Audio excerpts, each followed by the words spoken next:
இப்போ என்ன ஆகுதுன்னா ஒரு இங்கிலீஷ் படம் ஓடுது. ஃபார் எக்ஸாம்பிள் இப்போ ஒரு நார்மல் ஒரு இங்கிலீஷ் படம் ஓடும்போது அவங்களுடைய மிக்சிங் இதே வேறு, டோட்டலி வேறு. அவங்க ரொம்ப மினிமலாக இருக்கும், மியூசிக் ரொம்ப மைல்டாக இருக்கும். ஸோ அவங்க வந்து மினிமம் ஒரு 6-7 வச்சு தான் பார்க்க முடியும். நம்ம அடுத்த ஷோ அதே ஸ்க்ரீனில் வேறு ஒரு தெலுங்கு படமோ இல்லை வந்து ஒரு பயங்கரமான ஒரு பெரிய படம் வருதுன்னு வச்சுக்கோங்களேன், இவங்க அதை வச்சிங்கன்னா ஸ்பீக்கர் அவங்களுக்கு காலி ஆயிடுது. தேட்டரில் அழகான மிக்ஸ் அது. ஆக்சுவலி அம்பத்தூரில் ஒரு தேட்டரு, அது எதுன்னு நான் சொல்லலை. அங்கேருந்து ஒருத்தர் கால் பண்ணி இறைச்சல் அப்படிங்கிறாங்க. அங்கே போனால் ஸ்பீக்கரே ஒர்க் ஆகலை. அது அது அது வேறு லெவலில் இருக்குது. சாம் சார், உங்களுக்கு ஒரு கேள்வி. முன்னாடிலாம் நீங்கள் உங்கள் படத்தில் வந்து நீங்கள் ஒரு நல்ல மியூசிக் டைரக்டர், பிரமாதமான பாடல்லாம் போடுவீங்க. இப்போ சாம் சிஎஸ் மியூசிக்கல்னு போடுற அளவுக்கு ஏதாச்சும் இப்போ கையில் 22 படம் இருக்குன்னு சொன்னாங்க, வாழ்த்துக்கள்.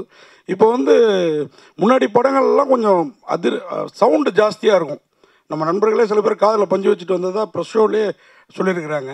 ஆனால் இப்போ குறைச்சிட்டிங்க. நான்லாம் ரிவ்யூவில் சாம் சிஎஸ் வந்து கொஞ்சம் மியூசிக்கோட அந்த சவுண்டை குறைக்கணும் அப்படின்னு சொல்லி ரீ ரெக்கார்டிங்கில் மட்டும் பாட்டு பிரமாதமாக இருக்கும். இப்போ என்னன்னா, இல்லை எங்கள் ரிவ்யூவெல்லாம் பார்க்குறீங்களா? அதையும் எடுத்து பார்க்குறேன். அதுக்கு நான் ஒரு விளக்கமும் கொடுக்குறேன். ஒரு மிகப்பெரிய பத்திரிகை ஆக்சுவலி நம்ம இதில் வந்து ஒருத்தவங்க எனக்கு வந்து ரிவ்யூ போட்ட அடுத்த செகண்ட் அவங்களுக்கு கால் பண்ணேன். என்னன்னா, சாமியுடைய சத்தம் இறைச்சல் வழக்கம் போல் அப்படின்னு இருந்துச்சு. ஸோ இங்கே ஒன்று தெளிவாக தெரிஞ்சுக்கிறோம் எல்லாருமே. என்னென்னா, நம்ம ஊரில் வந்து ஒரு நேஷனல் அவார்டே இருக்குது, சிறந்த ஒலிக்கலவை, அதாவது பெஸ்ட் சவுண்ட் மிக்சிங் இன்ஜினியர் அப்படின்னு சொல்லி ஒரு சிறந்த ஒலிக்கலவைக்கு அவார்டே கொடுப்பாங்க, நேஷனல் அவார்டு. அது இங்கே மட்டும் இல்லை, ஆஸ்காரில் வரைக்கும் எல்லாமே இருக்குது. ஸோ நான் என்னுடைய வேலை என்னென்னு சொல்கிறேன் பாருங்களேன். இப்போ நான் வந்து ஒரு படத்துக்கு பேக்ரவுண்ட் மியூசிக் பண்ணுறேன். அதை பண்ணி என்னுடைய லெவல் என்னென்னு தெரியும், எவ்வளோ பண்ணணும், என்ன பண்ணணும்னு தெரியும். ஸோ நம்ம அதை பண்ணி இங்கேருந்து ஒரு அவுட் கொடுத்துருவோம். இதுக்கப்புறம் இன்னொரு ப்ராசஸ் இருக்குது. அது வந்து சவுண்ட் எஃபெக்ட்ஸு, டயலாக்ஸ் எல்லாம் வச்சு மிக்ஸ் பண்ணி ஒன்று அவுட் வருது. அதுக்கும் மியூசிக் டைரக்டருக்கு சம்மந்தமே கிடையாது. ஆக்சுவலி என்னென்னு கேட்டிங்கன்னா, இது வந்து எதனாகுனா சில படங்கள் வந்து இப்போ ரீசெண்டாக ஒரு கேஜிஎஃப்க்கு அப்புறமா எனக்கு அப்படி தான் தோணுது. ஸோ ஒரு சீன் ரொம்ப டவுன் ஆகுது, ஆடியன்ஸ் வந்து இந்த இடத்துல கொஞ்சம் ஒரு மாதிரி வெறுப்பாகிறாங்க அப்படின்னா உடனே மியூசிக்கை ஏற்றுங்க அப்படின்னு ஒரு கான்செப்ட். ஆக்சுவலி நார்மலாக அது வந்து மியூசிக்கில் நம்ம வந்து ஃபில் பண்ணிடலாம். இல்லைனா மியூசிக்கை வந்து கொஞ்சம் சத்தமாக வச்சுக்கிட்டோம்னா சீன்லாம் தப்பிச்சிரும் இப்படிங்கிற ஒரு கான்செப்டில் என்ன பண்ணுறாங்கன்னா சில டைரக்டர்ஸோ இல்லை வந்து அப்படி மேலே பண்ணிடுறாங்க. நானே வருத்தப்பட்டு பேசினது உண்டு. என்ன எதுக்குங்க இவ்வளோ சவுண்டுன்னு நான் சொல்லவே முடியும் என்னால் என்னென்ன படம்னு. நம்ம தேட்டரில் உட்காரும்போது நமக்கு இரிட்டேட் ஆகி என்னடா இப்படி பண்ணதில்லையே நம்ம அப்படிங்கிறது இருக்குது. ஸோ இதுக்கு முழு காரணம் மியூசிக் டைரக்டரே கிடையாது. அப்புறம் இன்னொன்று சொல்லுவாங்க, சில ஒரு இடத்துல வந்து அந்த வண்டி போகிற சவுண்டும் அந்த கன் சவுண்டையும் என்ன மியூசிக் டைரக்டர் இப்படி பண்ணிட்டாருன்னு அதுக்கும் நமக்கு சம்மந்தமே இல்லை. அது வந்து வேறு டிபார்ட்மெண்ட் ஆக்சுவலி அது. ஸோ என்னென்னா இங்கே சவுண்டுன்னு வந்துட்டாலே சத்தமாக இருந்தாலும் சில இன்னொன்று ஒரு தேட்டரில் அழகான மிக்ஸ் அது. ஆக்சுவலி அம்பத்தூரில் ஒரு தேட்டரு, அது எதுன்னு நான் சொல்லலை. அங்கேருந்து ஒருத்தர் கால் பண்ணி இறைச்சல் அப்படிங்கிறாங்க. அங்கே போனால் ஸ்பீக்கரே ஒர்க் ஆகலை. அது அது அது வேறு லெவலில் இருக்குது. ஸோ இது என்ன ஆகுதுன்னா, இப்போ நம்ம எந்த தேட்டரில் படம் பார்க்குறோன்னு இருக்குது, அதை வச்சு நம்ம வந்து மியூசிக் எல்லாமே மியூசிக் டைரக்டர் கை நீட்டக்கூடாதுன்னு நான் சொல்கிறேன். இது இனிமேல் நீங்கள் எழுதுறவங்க இறைச்சல் அப்படின்னா அதுக்கு காரணம் வந்து யாரை சொல்லணும்னா, நீங்கள் அந்த ஒலிக்கலவை, சிறந்த ஒலிக்கலவைன்னு சொல்லுவாங்கல்ல, அந்த மியூசிக் மிக்சிங் இன்ஜினியர் அவங்கள சொல்லுங்கள். அதுக்கப்புறம் அவங்க குறைச்சிக்கிடுவாங்க. அப்புறம் இன்னொரு விஷயம் என்னென்னா, நம்ம தேட்டரில் மல்டிப்ளெக்ஸ் நிறையா இருக்குது. இப்போ என்ன ஆகுதுன்னா, ஒரு இங்கிலீஷ் படம் ஓடுது. ஃபார் எக்ஸாம்பிள் இப்போ ஒரு நார்மல் ஒரு இங்கிலீஷ் படம் ஓடும்போது அவங்களுடைய மிக்சிங் இதே வேறு, டோட்டலி வேறு. அவங்க ரொம்ப மினிமலாக இருக்கும், மியூசிக் ரொம்ப மைல்டாக இருக்கும். ஸோ அவங்க வந்து மினிமம் ஒரு 6-7 வச்சு தான் பார்க்க முடியும். நம்ம அடுத்த ஷோ அதே ஸ்க்ரீனில் வேறு ஒரு தெலுங்கு படமோ இல்லை வந்து ஒரு பயங்கரமான ஒரு பெரிய படம் வருதுன்னு வச்சுக்கோங்களேன், இவங்க அதை வச்சிங்கன்னா ஸ்பீக்கர் அவங்களுக்கு காலி ஆயிடுது. ஸோ என்ன பண்ணுறாங்கன்னா ஆட்டோமேட்டிக்காக கம்மி பண்ணுறாங்க. அவங்க கம்மி பண்ண இங்கே என்ன பண்ணுறாங்க, மியூசிக் கேட்க மாட்டேங்குதுன்னு எல்லாத்தையும் ஏற்றுறாங்க. அது ஒவ்வொரு தேட்டரும் மாறும்போது இந்த பிரச்சனை வருது. பட் இதுக்கு காரணம் நான் இல்லை, எந்த மியூசிக் டைரக்டருமே கிடையாது. இதுதான் உண்மை. ஆமாம். இப்போ சவுண்டு இப்போ சார் சொன்னார்ல, உங்களால் இல்லை இன்னொருத்தலான்னு, அதே மாதிரி எம்எஸ் விஸ்வநாதன், மகாதேவன், இளையராஜெல்லாம் இருக்கும்போது பாட்டும் அவங்களே பண்ணாங்க, ரீரெக்கார்டிங்கும் இப்போ பண்ணாங்க. இப்போ நீங்கள் வந்து பாட்டை இன்னொருத்தட்ட கொடுத்துட்டு நீங்கள் ரீரெக்கார்டிங் கஷ்டப்பட்டு பண்ணாலும் பாட்டு மிஸ் ஆகிடுச்சுன்னா அந்த படமே இதாகிடுது. அது இப்போ அந்த பேஷனாகவே ஆகிடுச்சு. அதை பற்றி இல்லை, அப்படி இல்லை. ஆக்சுவலி நான் பேக்ரவுண்ட் மியூசிக் மட்டும் பண்ண படங்கள் நீங்கள் வந்து பார்த்துருக்கீங்க நிறையா. பட் அது எல்லாமே நான் வந்து பிகினிங்கில் வந்தது கிடையாது. என்ன ஆகுதுன்னா, ஒரு ஸ்டேஜில் வந்து அவங்க படமெல்லாம் பண்ணி முடிச்சுட்டு வேறு மியூசிக் டைரக்டர் வச்சு பாட்டெல்லாம் பண்ணிட்டாங்க. அப்படி படங்கள் தான் அதுக்கப்புறம் நான் புதுசாக என்ட்ரானது தான். நான் இது வரைக்கும் ஃபஸ்ட்டு கமிட் பண்ண படம் ஒன்லி பேக்ரவுண்ட் மியூசிக்கை எந்த படமும் கமிட் பண்ணல. வேறு மியூசிக் டைரக்டர் கமிட் பண்ண படங்கள் சில சந்தர்ப்பங்களில் அந்த படத்துக்கு ஒரு வேளை வந்து அந்த படத்தை இன்னும் எலிவேட் பண்ணால் நம்ம தேவைப்படுறோன்னு அவங்க நினச்சிருக்கலாம். இல்லை அந்த மியூசிக் டைரக்டரோட வேறு வேலை பழு அந்த மாதிரிலாம், அதனால வந்து நம்ம பண்ணுறமே தவிர நான் இது வரைக்கும் ஒரு படம் கூட பேக்ரவுண்ட் மியூசிக் மட்டுமா நானாக கமிட் பண்ணி பண்ணது இல்லை. இல்லை, நீங்களாக கமிட் பண்ணல. நீங்கள் பண்ணும்போது அந்த பாட்டு மைனஸாக இருக்கும்போது உங்களுக்கு அது பாட்டு அது என்னென்னா மைனஸ் கிடையாது. என்னென்னு கேட்டிங்கன்னா, நிறைய பேர் சொல்லுவாங்க சாம் சிஎஸ் வந்து பேக்ரவுண்ட் மியூசிக் நல்லா பண்ணுறாரு அப்படிங்கிற, நல்லா பண்ணுறாருன்னு சொல்கிறாங்க. பாட்டு நல்லா பண்ணலாங்கிற வேர்டு வராது. ஏன்னா நான் பண்ண எல்லா படத்துலேயும் பாட்டுங்களுமே எனக்கு ஹிட் ஆகிருக்குது. நார்மலாக ஸ்பாட்டிஃபைல கூட எவ்ரி டாப் 10 எவ்ரி வீக்கில் நம்மளோட பாட்டு இருக்கும். பட் என்னன்னா இங்கே எப்பயுமே பார்த்தீங்கன்னா ஒரு சின்ன கோடு போடும்போது அதுக்கு மேலே பெரிய கோடாக ஒன்று பேக்ரவுண்ட் மியூசிக்னு போடுறதுனால எல்லாம் அந்த பெரிய கோடை மட்டும்தான் பார்க்குறாங்க. அதனால பட் அதில் எனக்கு சந்தோஷம் தான். என்னன்னு கேட்டிங்கன்னா சாங்ஸ் பண்ணுறது இப்போ நம்ம பண்ணவே தெரியாது அப்படிங்கிறது இல்லை. சாங் நம்ம பண்ணியிருக்கோம், பெரிய சாங்ஸ் நிறைய ஹிட் ஆகிருக்குது ஆக்சுவலி.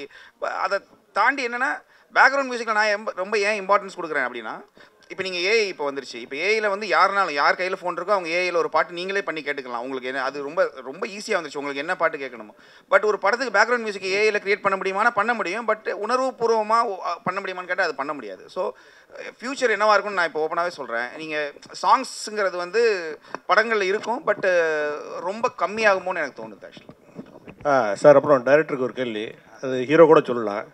இப்போது அவர் பஷீர் நகர் வை சார் சொன்னார், அதாவது படத்துக்கு ட்ரெண்டிங்னு சொல்லிட்டு பேர் வச்சுருக்கீங்க, பட் எல்லாமே ரகசியமாக தான் பேசிட்டுருக்கீங்க. ஒன்று கூட இதுவரையும் ஓப்பனாக பேசவே இல்லை. சாம் சார் சொன்ன போது எனக்கு அந்த படத்தில் அப்படி ஆச்சு, இந்த தேட்டரில் அப்படி ஆச்சு அப்படி சொன்னார். அவர் அந்த நடிகர் அப்படி பண்ணார், இந்த நடிகர் அப்படி பண்ணார், குரூப்பிசம் வச்சுருக்காங்க அப்படின்னு படத்துக்கு ட்ரெண்டிங்னு வச்சுட்டு நீங்கள் ஏன் ஓப்பனாக பேச மாட்டேங்கிறீங்க? நீங்கள் வந்து ஒரு போலீஸ்காரர் வந்து ராஜினாமா பண்ணிட்டு வந்து இந்த படத்தை எடுத்துருக்கீங்க. ஏன் ராஜினாமா பண்ணீங்க? எதுக்காக இந்த படத்தை எடுத்தீங்க? எந்த நடிகர் வந்து குரூப்பிசம் பண்ணுறாங்க, எந்த டைரக்டர் பண்ணுறாங்க, எந்த தியேட்டரில் அப்படி பண்ணாங்க, அப்புறம் தியேட்டர் பேர் சொல்லிட்டாரு, பட் வந்து எந்த படத்துக்கு அப்படி பண்ணாங்கன்னு கூட சொல்ல மாட்டேங்கிறாங்க. நீங்கள் இந்த இப்படி ரகசியமாக இருந்தாங்க பேசுகிறவங்க பேசிட்டு தான் இருப்பாங்க, நீங்கள் ஏன் பதிலடி கொடுக்க மாட்டேங்கிறீங்க? அது சொல்லுங்கள் சார். அது சொல்லக்கூடாதுங்கிறது இல்லை. என்னென்னா இப்போ என்ன சொல்கிறது சார், இப்போ நான் இன்றைக்கி ஒரு கிழிஞ்ச சட்டை போட்டிருக்கேன். நீங்கள் என்ன கிழிஞ்ச சட்டை போட்டேன்னு சொல்லிட்டீங்கன்னு வச்சுக்கோங்களேன். நீங்கள் கிழிஞ்ச சட்டை போட்டிங்கன்னு சொன்னது மட்டும் தான் ஞாபகத்தில் இருக்கும். நாளைக்கு நான் ஒரு நல்ல சட்டை போட்டுடலாம். ஸோ அந்த தேட்டர் வந்து அன்னைக்கு பிரச்சனையாக இருந்திருக்கலாம். அவங்க இப்போ வேறு ஸ்பீக்கர் மாற்றிருக்கலாம். ஸோ என்னென்னா இங்கே நம்ம சினிமா இன்னையோட முடிஞ்சு போகிறது இல்லை சார். ஆக்சுவலி நான் நீங்கள் கேட்டது தேட்டருக்கு சொல்கிறேன் சார். இப்போ நீங்கள் இன்னைக்கு நான் அந்த தேட்டரை பற்றி வர சொல்லிடலாம். நாளைக்கு என்னோட இன்னும் படங்கள் வருது. இது வந்து அதுக்கு பயந்தெல்லாம் நான் சொல்லலை சார். இங்கே தவறுகள் எல்லாருமே பண்ணுவாங்க சார். எல்லாமே தவறு திருத்திக் கொள்றாங்கன்னு வச்சுக்கோங்களேன். நீங்கள் திரும்ப தவற ஒரு 5 தடவை நீங்கள் தவறுகள் இருக்குது, அதுக்கப்புறம் அவங்க மாறலைன்னா நீங்கள் அதை தப்புன்னு சொல்லுங்கள் சார். இது வந்து சின்ன ஓட்டை. இப்போ நீங்கள் ஒரு படம் நல்லா பண்ணலன்னு வச்சுக்கோங்களேன், அதுக்காக வாழ்க்கையை அவரோட இப்போ நல்லா இல்லை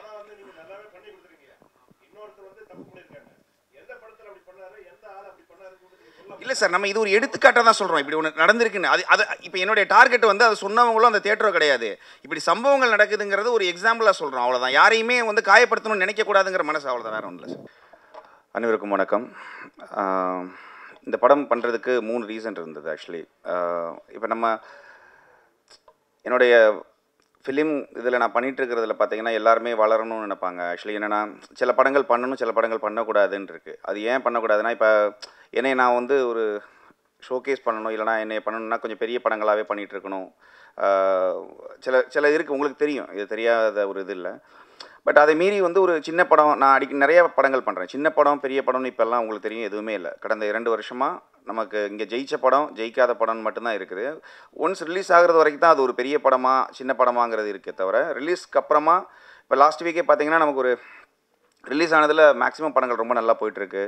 அதில் எதுவுமே எனக்கு தெரிஞ்சு பெரிய படமாக இல்லை. இந்த பெரிய படம் நம்ம எதை வச்சு நம்ம ஒரு ஒரு ஒரு அளவுகோல் வைக்கிறோன்னா அதோட பட்ஜெட், அதில் நடிச்சிருக்கிறவங்க, அதோட டைரக்டர், டெக்னீஷியன்ஸ், இதை வச்சு தான். பட்டு கண்டென்ட்டை நம்பி மட்டுமே படம் எடுக்கிற ஒரு ஒரு ஒரு இது மலையாளத்துலலாம் நிறைய படங்கள் அப்படி பண்ணுறாங்க, உங்களுக்கே தெரியும். ஸோ ஒரு சின்ன நாட் இருக்கும், ஒரு சின்ன ஒரு எமோஷன் இருக்கும், இல்லைனா ஒரு சின்னதாக அந்த படம் ஹிட் ஆகிறதுக்கு ஏதோ ஒரு கிளைமேக்ஸில் ஒரு ரிவீலிங்கோ ஏதோ ஒன்று ஒரு சம்திங் இருக்கும்.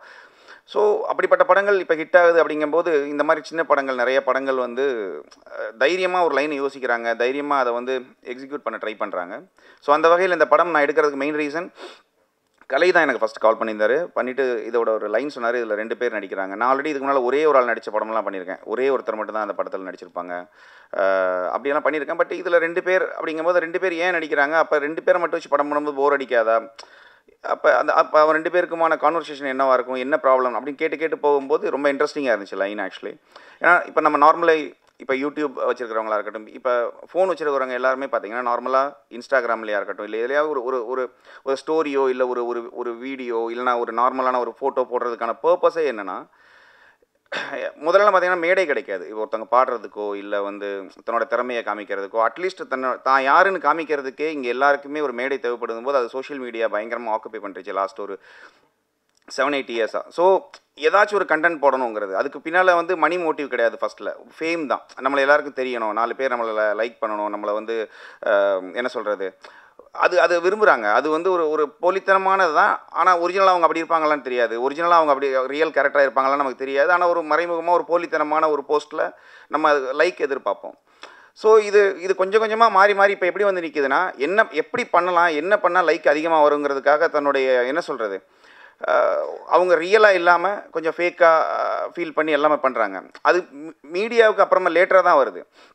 நம்ம போடுற ஒரு வீடியோ நிறைய பேர் பார்க்கணுங்கிற ஆசை, அப்படி பார்க்க வைக்கணும்னா என்ன பண்ணணுங்கிறத இப்படி எல்லாமே அது பிஸ்னஸ் ஆகுது. அதுக்கப்புறம் காசு கொடுத்தா அதுக்கப்புறம் நிறைய பேர் இது அப்படின்னு ஒன்று பிஸ்னஸ் ஆகுது. ஸோ மனுஷ மைண்டு ஒரு பணத்தை நோக்கி போகுது, ஃபேமை நோக்கி போகுதுங்கிற ஒரு கான்செப்ட்டு. அதில் ஒரு 2 பேர் ரொம்ப க்ளோஸாக இருக்கிறவங்களுக்கு நடுவில் அந்த ஒரு எமோஷனும் அந்த ஒரு கோவமும் எப்படி வந்து அவங்கள வேறு மாதிரி மாற்றுதுங்கிற மாதிரியான ஒரு கான்செப்ட் இந்த படம். ஸோ எனக்கு ரொம்ப ரியலாக தோணுச்சு, ப்ரெசென்ட்டில் நடக்கிற ஒரு விஷயமாக தோணுச்சு. அதனால இந்த படம் பண்ணலாம் அப்படின்னு ஒரு ஆசை. அப்புறம் இன்னொரு விஷயம் என்னென்னா, நமக்குமே இப்போ ஒரு மியூசிக் பண்ணுறதுக்குங்கிறது பார்த்திங்கன்னா சும்மா வெறுமனே ஒரு இன்ட்ரோ, ஒரு ஹீரோவோட இன்ட்ரோ, ஒரு ஃபைட்டு, இப்படியெல்லாம் பண்ணுறத விட ஒரு 2 பேருக்கு மனசுக்குள்ளே இருக்கிற எமோஷன்ஸ் பட் காமிச்சிக்கிற மாட்டாங்க வெளியில். எனக்கு கோவமாக இருந்தால் நான் கோவமாக இருக்கேன்னு உள்ளே தெரியும், ஆடியன்ஸுக்கு தெரியும். ஆனால் அதை வந்து சிரிச்சுக்கிட்டே பேசுவாங்க. பட் அந்த கோவத்தை மியூசிக்கில் காமிக்கணும்னு இருக்கும். ஸோ இந்த மாதிரி வந்து ஒரு சீன்ஸ் எல்லாம் இந்த படத்தில் நிறைய இருந்ததுனால இந்த படம் பண்ணணும்னு ஆசை. இது வந்து ரீசன் ஒன்று. 2வது ரீசன் வந்து இதோட டைரக்டர் ஆக்சுவலி அவர் யாருன்னு கேட்கும்போது அவர் இதான் ஃபஸ்ட்டு படம். எப்பயுமே நம்ம ஃபஸ்ட்டு படம் பண்ணுறவங்க வந்து எப்படி பண்ணுவாங்கன்னு ஒரு டவுட் நமக்கு இருந்துக்கிட்டே இருக்கும். அது அப்புறம் மெயினாக அவர் என்னென்னா, அவர் வந்து இதுக்கு முன்னால் அவர் வந்து போலீஸில் இருந்தாராம். அதுலேருந்து ரிசைன் பண்ணிட்டு தான் இந்த படம் பண்ணேன் அப்படின்னு சொல்லி சொன்னார். ஸோ ஓகே, எல்லாருமே ஐடிலேருந்து வருவாங்க. ஸோ இப்படி வரும்போது அவர் வந்து ஒரு போலீஸ் டிபார்ட்மெண்ட்லேருந்து வந்து ரிசைன் பண்ணிட்டு படம் பண்ணுறதுக்கு ஒரு இன்ட்ரெஸ்ட்டாக வராரு. அப்படிங்கும்போது அவருடைய அந்த ஒரு தாகம் அது படத்து மேலே இருந்தது. ஸோ அப்போ ஏதோ ஒன்று பண்ணுவார் அப்படிங்கிற ஒரு நம்பிக்கை. அப்புறம் இதோட ப்ரொடியூசர் அவர் இதில் ரொம்ப இன்வால்மெண்ட் ஆக்சுவலி. அவரும் ஆக்சுவலி கலையுமே என்னென்னா, இந்த படம் வந்து அவங்க வந்து எப்படியாச்சும் நம்ம இதில் வரணும் அப்படிங்கிறதுல ஆசைப்பட்டாங்க. நம்மளுமே வந்து ஒரு பில்டப்பு, நம்ம வந்து இந்த மாதிரி பண்ணக்கூடாது அப்படிலாம் இல்லை. கண்டென்ட் நல்லா இருந்தால் படம் பண்ணுவோம். பட் ஏதோ வகையில் நமக்கு என்ன ஆகுனா, எல்லா படமுமே பார்த்திங்கன்னா ஒரு தடவைலாம் ஒரு மதுரையிலேருந்து ஒரு கால் வந்தது ஆக்சுவலி. என்ன ஆகுனா, அவங்க ஃபோன் பண்ணி இந்த மாதிரி ஒரு படம் பண்ணணும் அப்படின்னா, ரொம்ப வித்தியாசமான படம் பண்ணுறோம்பாங்க. எல்லாருமே முதல்ல சொல்லக்கூடிய பயங்கர வித்தியாசமான படம் அப்படின்னோடனே சரி ஓகே நம்ம கேட்கலாம். என் நம்பர் எப்படியோ வாங்கி கடைசியில் அவர் என்ன சொன்னார், இந்த படத்தில் மொத்தமே 3 பேர் தான் சார் அப்படின்னாரு. நான் சரி 3 பேர் நடிக்கிறாங்க போல நினச்சேன். அதில் என்னென்னா, அவரே தான் நடிக்கிறார், அவர் தான் டைரக்டர், அவர் தான் எடிட்டர் எல்லாமே. அப்புறம் கேமரா யாருங்கன்னா, அவர் என் ஃப்ரெண்டு சார், அவர் எடுப்பார் அப்படின்னாரு. சரி எவ்வளோ பட்ஜெட் வச்சுருக்கேன்னா, இப்போ தான் லோன் அப்ளை பண்ணியிருக்கேன் சார். நான் லோன் அப்ளை பண்ணி எப்படி எடுப்பீங்கன்னு கேட்டால், அவரோட பட்ஜெட்டே ஒரு 2 lakhs அந்த மாதிரி ஏதோ படம் எடுக்கிறேன், நீங்கள் மியூசிக் வந்துட்டிங்கன்னா சூப்பராக நம்மளாம் சேர்ந்து பண்ணிடலான்னாரு. ஸோ இது நீங்கள் நம்ப மாட்டீங்க, இது நான் ஏதோ இதுக்காக சொல்லலை. நான் இப்போ அவங்கக்கிட்ட என்ன சொன்னேன்னா, சார் நான் ரொம்ப பிஸியாக இருக்கிறேன், உங்கள் கான்செப்ட் நல்லா இருக்குது, எடுக்க முடியாது. ஏன்னா இந்த மாதிரி வரும்போது இது அடுத்த கால் வந்து இதே மாதிரி ஒருத்தவங்க சொல்லும்போது எப்படி இருக்குன்னு யோசிச்சு பாருங்களேன். இதே மாதிரி இன்னொருத்தவங்க என்னடா இது பைத்தியக்காரத்தனமாக இருக்கு என்ன. ஸோ எல்லா படத்தோட அணுகுமுறையும் நம்ம இப்படி தான் இருக்கும். ஆனால் எங்கேயோ ஒரு இடத்துல நம்ம மிஸ் பண்ணிடக்கூடாதுன்னு நினச்ச படம் இது. 2 பேர் நடிக்கிறாங்களா, அப்போ எப்படி இருக்கும் அப்படின்னு. அதுக்கப்புறம் கதை கேட்க ஆரம்பித்தோம். கதை கேட்டாச்சுன்னா இது வந்து ஆக்சுவலி ஒரு பெரிய படம். இது வந்து நீங்கள் ஃபினான்ஷியலாக ஒரு பட்ஜெட்டாக வேணால் சின்ன படமாக இருக்கலாம், பட்டு கண்டென்ட்டாக இது வந்து கன்ஃபார்மாக இது ஒரு பெரிய படம். அப்புறம் படம் நல்லா இருந்தால் கன்ஃபார்மாக ஓடும் அப்படிங்கிறதுக்கு நீங்கள் எல்லாருமே சாட்சி. ஏன்னா ஒரு படம் ஆனாலும் இப்போ இந்த படம் ஓடுது, இது நல்லா இருக்குதுங்கிறத நீங்கள் சொன்னால் மட்டும்தான் தெரியும். மற்றபடி இந்த படம் கண்டென்ட்டாக எனக்கு வந்து மிகப்பெரிய நம்பிக்கை இருக்குது. இதோட லைன், இந்த எமோஷன்ஸ் கூட விளையாடுற ஒரு விளையாட்டு.